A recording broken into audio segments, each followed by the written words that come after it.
سورۃ الضحیٰ کا اس کا جو شان نزول ہے وہ یہ ہے کہ کچھ دنوں کے لیے ایک تو بالکل شروع میں جو رک گئی تھی فترت وحی، اس کے علاوہ پھر ایک موقع آیا ہے تو کچھ عرصے کے لیے بہت دن گزر گئے تو جبرائیل نہیں آیا اور آپ کے اوپر ایک شدید قسم کی جو ہے وہ پریشانی طاری ہو گئی۔ کچھ لوگوں نے بھی تانا دینا شروع کر دیا، کچھ عرصے سے محمد تم نے کوئی نئی وحی نہیں سنائی، کیا ہوا تمہارا شیطان کیا چلا گیا بس؟ کوئی ایسا بھی بتایا گیا کہ ایک دفعہ کئی متواتر کئی راتوں تک آپ رات کو اٹھے نہیں، تو کہا وہ تمہارا شیطان تمہیں چھوڑ گیا ہے۔ کوئی ساتھ کے رہنے والی عورت جو تھی کہ رات میں نے سنی نہیں تمہاری کوئی پڑھنے کی جو تم پڑھا کرتے تھے، شاید شیطان تمہیں چھوڑ گیا ہے۔ خود آپ کو جس قدر ایک اشتیاق رہتا تھا کہ وہی آئے اور آپ کی وہ روح کو جو ہے مزید اور غذا اور تر و تازگی جو ہے وہ مسلسل ملتی رہے، اس کی وجہ سے یہاں تک آتا ہے کہ حضور فرماتے کہ اس درجے میں رنج اور غم میں تھا کہ میں سوچتا تھا کہ میں پہاڑ کے اوپر چڑھ کر اپنے آپ کو گرا دوں، پر بنائے تب بشری اس درجے حضور کے اوپر جو ہے یہ شاخ گزر رہا تھا کہ وہی کیسے بند ہو گئی۔ اور اس میں یہ بھی تھا کہ اللہ ناراض تو نہیں ہو گیا، کیا مجھ سے کوئی خطا تو ایسی نہیں ہو گئی، یہ سبب کیا ہوا ہے؟ یہ ہے وہ کیفیت کہ جس کے اندر یہ آیتیں نازل ہو رہی ہیں۔ اور اب آپ اس کو سمجھ لیجئے کہ اس کا نفسیاتی اور انسان کی باطنی کیفیات کے ساتھ کیا تعلق ہے۔ انسان پر دو طرح کی کیفیات طاری ہوتی رہتی ہیں، جیسے میں نے پہلے ایک دفعہ آپ کو بتایا صدیق اور شہید کے درمیان جو فرق ہے بنیادی، کہ کچھ بنیادی طور پر لوگ ایکسٹروورٹس ہوتے ہیں، کچھ بنیادی طور پر انٹروورٹس ہوتے ہیں۔ ایکسٹروورٹس کھیل کود بھاگ دوڑ، لوگوں سے ملنا جلنا، گفتگو ہے، اسے دھکا دے دیا اس سے مذاق کر لیا، اسی میں وہ خوش رہتے ہیں، بڑے مگن رہتے ہیں، تنہائی انہیں کاٹ کھانے کو دوڑتی ہے۔ اور ایک انٹروورٹس ہوتے ہیں کہ وہ مجلس وغیرہ کو نہیں ہوتا، اپنے تنہائی میں کہیں بیٹھے غور و فکر کر رہے ہیں، سوچ بچار کر رہے ہیں، انہیں وہ مجلس سے زیادہ اپنا گوشہ تنہائی جو ہے وہ زیادہ عزیز ہوتا ہے۔ تو یہ دو مزاج اللہ نے بنائے ہیں۔ اسی طرح ہر انسان کے اوپر آلٹرنیٹلی کچھ کیفیات آتی ہیں جس کو ہم کہتے ہیں میرا موڈ آف ہے، ایک طرح قبض سا ہو جاتا ہے طبیعت میں بندش سی ہوتی ہے، کسی وقت اسی شخص کے اندر پھر انشراح سا ہو جاتا ہے، پھر ہنسنے بولنے کو جی چاہتا ہے، گفتگو کرنے کو جی چاہتا ہے۔ یہ کیفیت جب انسان کی روحانی زندگی سے متعلق ہو جائے تو اس کو پھر صوفیہ نے نام دیا قبض اور بسط۔ کبھی طبیعت میں انشراح ہے، انبساط ہے، طبیعت جو ہے وہ آبادہ ہے، ہر چیز میں روشنی کا پہلو آدمی دیکھ رہا ہے، ہر چیز کے اندر آپ کو معلوم ہے ایک تاریک رخ بھی ہوتا ہے کسی معاملے کا اور روشن رخ بھی ہوتا ہے، اس وقت انسان روشن رخ کو دیکھتا ہے۔ اور ایک وقت میں آتا ہے کہ طبیعت میں بندش سی لگ گئی ہے، جیسے اندر کوئی پکڑ لیا کسی نے، اب طبیعت جو ہے وہ بھی اپنے اندر وہ انقباض محسوس کر رہی ہے، اور پھر آدمی پیسیمسٹک ہو جاتا ہے،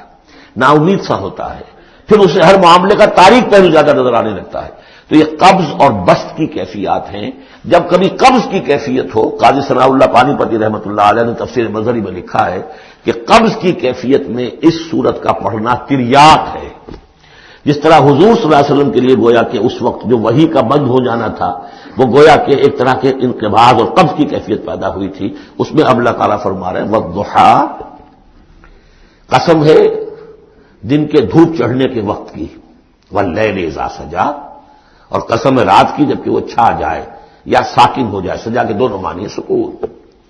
اب دیکھیے ان دونوں کو کیوں لائے؟ اس لیے کہ صبح ہے، حرکت ہے، برکت ہے، چلنا ہے، دوڑنا ہے، ہر شخص جا رہا ہے، ادھر جا رہا ہے ادھر جا رہا ہے، رات کو سکون ہو گیا، تاریکی چھا گئی اور شور ہنگامہ ختم ہو گیا۔ لیکن یہ رات اور دن دونوں ضروری ہیں انسان کے لیے، یہاں کا نظام چلانے کے لیے۔ اگر رات ہی رات ہوتی تب بھی یہ دنیا نہ چلتی، اور دن ہی دن ہوتا تب بھی نہ چلتا، تو رات بھی ضروری ہے۔ اسی طریقے سے نفس انسانی کے لیے کبھی کبھی قبض کا وقفہ بھی ضروری ہے۔ آپ اسے یہ نہ سمجھیں کہ اللہ تعالیٰ ناراض ہو گیا، یہ بھی ہماری تربیت کا ایک یوں سمجھیے کہ جز ہے۔ ما ودعک ربک وما قلی، آپ کے رب نے آپ کو رخصت نہیں کیا ہے، نہ ہی وہ آپ سے ناراض ہوا ہے۔ وللآخرۃ خیر لک من الاولی، اور اس کے بعد جو وقت آئے گا اس قبض کے بعد وہ پہلی سے بھی بہتر ہوگا۔ اور میں حیران ہوتا ہوں کہ کیسے غالب نے وہ بات کہی ہے کہ جو بالکل ترجمانی ہے اس کی، رکتی ہے میری طبع تو ہوتی ہے رواں اور، یعنی یہ کہ جب میری طبیعت کے اوپر کبھی کبھی رکاوٹ سی آ جاتی ہے، اب شعر جو ہے اچھے نازل نہیں ہو رہے،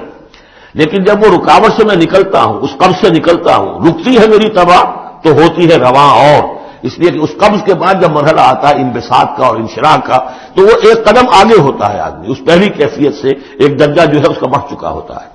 وَلَلْآخِرَةُ خَيْرٌ لَكَ مِنَ الْأُولَىٰ، یقیناً پچھلی ہر گھڑی ہر ساعت اور ہر قبض کے بعد آنے والا انبساط آپ کے لیے پہلے سے اونچا درجہ لے کر آئے گا۔ وَلَسَوْفَ يُعْطِيكَ رَبُّكَ فَتَرْضَىٰ، ان قریب آپ کا رب آپ کو اتنا کچھ دے گا، اتنا کچھ دے گا، آپ کی محنتوں کے وہ نتائج سامنے آئیں گے کہ آپ راضی ہو جائیں گے۔ اب دیکھیے پچھلی صورت ختم ہوئی تھی وَلَسَوْفَ يَرْضَىٰ، یہاں ہے وَلَسَوْفَ يُعْطِيكَ رَبُّكَ فَتَرْضَىٰ، صرف ضمیر کا فرق ہے، کیونکہ صدیق پر وہی نہیں آتی براہ راست خطاب نہیں کیا جا سکتا، وہاں وہ صیغہ جو ہے وہ غائب کا ہے وَلَسَوْفَ يَرْضَىٰ، اور چونکہ نبی وہ ہے جس پر وہی آ رہی ہے براہ راست مخاطب ہے تو وَلَسَوْفَ يُعْطِيكَ رَبُّكَ فَتَرْضَىٰ، آپ کا رب اتنا کچھ دے گا کہ آپ راضی ہو جائیں گے۔ اب یہ کہ اسی قبض کی حالت میں پھر اللہ تعالیٰ اپنے احسان جتا رہا ہے، اور یہ بہترین ہے۔ کبھی طبیعت پر ڈپریشن ہو اس طرح کی اور قبض کی کیفیت ہو تو آدمی یاد کرے کس کس مرحلے پر اللہ نے میری دستگیری فرمائی، کن کن مراحل پر اللہ تعالیٰ نے مجھے مشکلات سے نکالا، اس سے وہ حوصلہ بڑھتا ہے۔ اور اس کو بھی سمجھیے کہ اسی انداز میں علم یجد کا یتیمن فآوا، یہ سیرت النبی کے بڑے اہم حصے ہیں جو اس میں آ گئے ہیں۔ آپ کی پیدائش یتیمی میں، پوسٹیورس چائلڈ، باپ تو پہلے ہی فوت ہو چکا ہے، 6 سال کی عمر میں والدہ گئی، 8 سال کی عمر میں دادا گئے، اور وہ یعنی جو آپ نے دیکھا ہے ابتدائی زمانہ زندگی کا تو وہ یتیمی کا۔ علم یجد کا یتیمن فآوا، کیا اس نے اے محمد آپ کو نہ پایا کہ آپ یتیم تھے، پھر پناہ دی، آپ کے لیے بندوبست کیا،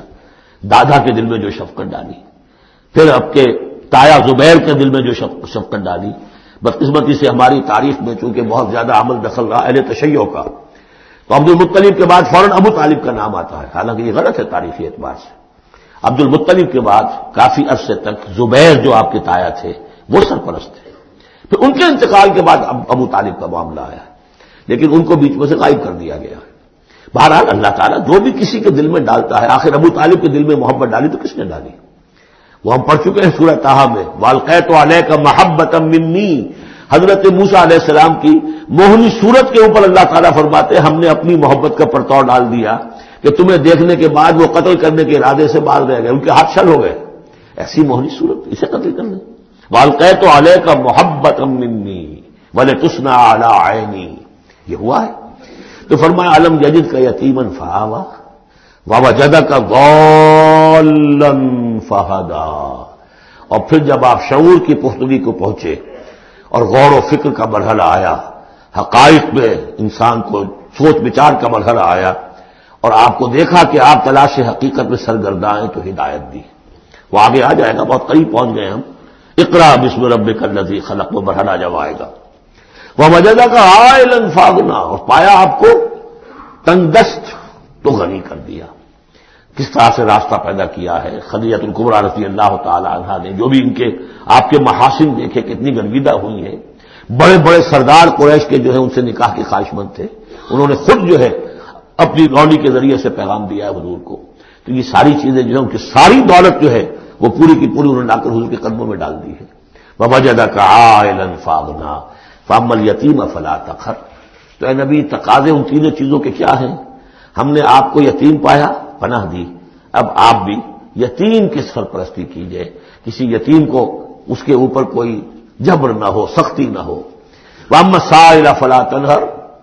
اور آپ جبکہ تلاش حقیقت میں سرگرداں تھے تو ہم نے آپ کو ہدایت دی، اسی طریقے سے اب آپ کو بھی کوئی شخص سائل بن کر آپ کے پاس آئے سوال کرے، اسے جھڑکنا نہیں ہے۔ اسے جو بھی سائل دونوں طرح کے ہوتے، سوال کرنے والا کوئی علمی سوال اور سوال کرنے والا کوئی مالی مدد کے لیے۔